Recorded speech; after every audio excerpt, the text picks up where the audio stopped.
So এখন আমরা দেখব হচ্ছে কনফিউশন ম্যাট্রিক্সের একটা ম্যাথ। এখান থেকে আমাদের ম্যাথ থাকবে। সো ফার্স্ট অফ অল আমাদের দেখতে হবে যে কনফিউশন ম্যাট্রিক্সের স্ট্রাকচারটা কীরকম। যদি আমরা হচ্ছে টুর কথা চিন্তা করি, সো আমাদের এক্সাম আসলে টুই আসবে। দেখো স্ট্রাকচার হচ্ছে 2 × 2 কনফিউশন ম্যাট্রিক্স। এই যে স্ট্রাকচারটা, এটা আমাদের একদম মনে রাখতে হবে, ঠিক আছে? এইটা মনে রাখতে হবে, প্লাস কিছু ফর্মুলা আছে, এইটা মনে রাখতে হবে। That's enough. দেখো এখানে কি বলছে, এটা হচ্ছে প্রেডিক্টিভ পজিটিভ, এটা হচ্ছে প্রেডিক্টিভ নেগেটিভ, দেন এই পাশে হচ্ছে অ্যাকচুয়াল পজিটিভ, অ্যাকচুয়াল নেগেটিভ, দেন এইটার নাম হচ্ছে ট্রু পজিটিভ, এটার নাম হচ্ছে ফলস পজিটিভ, এটা হচ্ছে ফলস নেগেটিভ, এটা হচ্ছে ট্রু নেগেটিভ। সো এইটা যেমন আছে একদম পুরাটা মনে রাখতে হবে কোনটাকে কি বলে। বিশেষ করে আমি দেখাই একটু মুইসা। বিশেষ করে হচ্ছে এই চারটা, মেনলি হচ্ছে এই চারটা কোনটাকে কি বলে। ট্রু পজিটিভ, এটা হচ্ছে ট্রু পজিটিভ।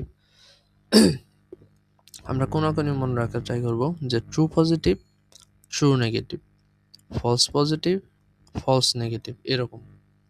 আর এই পাশে প্রেডিক্টিভ পজিটিভ, এখানে পজিটিভ না থেকে কোথাও কোথাও ইয়েস লেখা থাকতে পারে, এই পাশে নো লেখা থাকতে পারে, ঠিক আছে?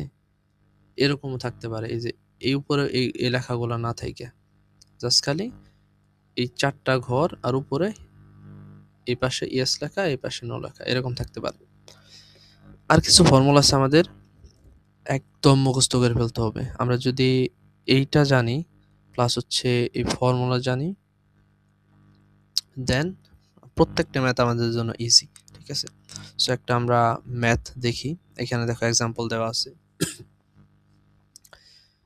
এটা হচ্ছে ট্রু পজিটিভ, ট্রু নেগেটিভ সংক্ষিপ্ত দেওয়া, false negative, false positive, value দেওয়া আছে 50, 5, 10, 35।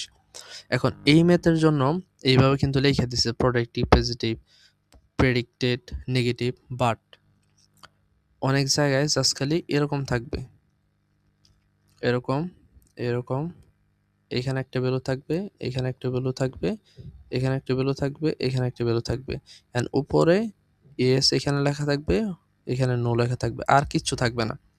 এখন তোমাকে বুঝে নিতে হবে এই ঘরের নাম কি, এই ঘরের নাম কি, এই ঘরের নাম কি, এই ঘরের নাম কি, ঠিক আছে? এটা তোমাকে আইডেন্টিফাই করে নিতে হবে। এটা আইডেন্টিফাই কেমনে করবা?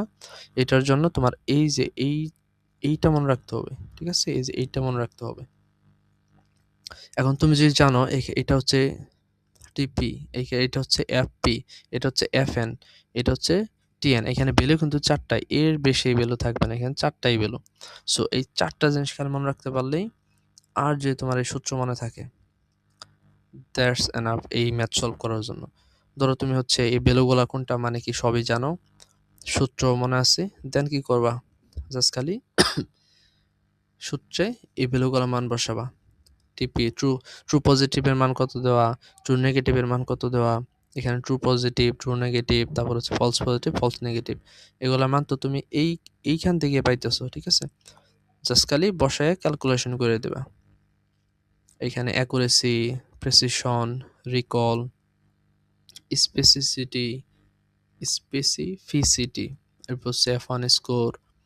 এখানে 2 × প্রেসিশন, তার মানে এই F1 স্কোর বের করতে হলে আগে প্রেসিশনের ভ্যালু বের করতে হবে, রিকলের ভ্যালু বের করতে হবে। সো এই ছকটা মনে রাখো, কোনটাকে কি বলে সংক্ষিপ্তভাবে, প্লাস হচ্ছে এই সূত্রগুলো মুখস্থ করো অ্যান্ড প্র্যাকটিস করে এখানে যেভাবে দেওয়া আছে। এইটা এইভাবে করলে কনফিউশন ম্যাট্রিক্সের ম্যাথ কোনো সমস্যা হবে না ইনশাল্লাহ। এখানে ওরকম বোঝার কিছু নেই, জাস্ট খালি এইটা মনে রাখতে হবে কোনটাকে কি বলে আর সূত্র মনে রাখতে হবে, ঠিক আছে?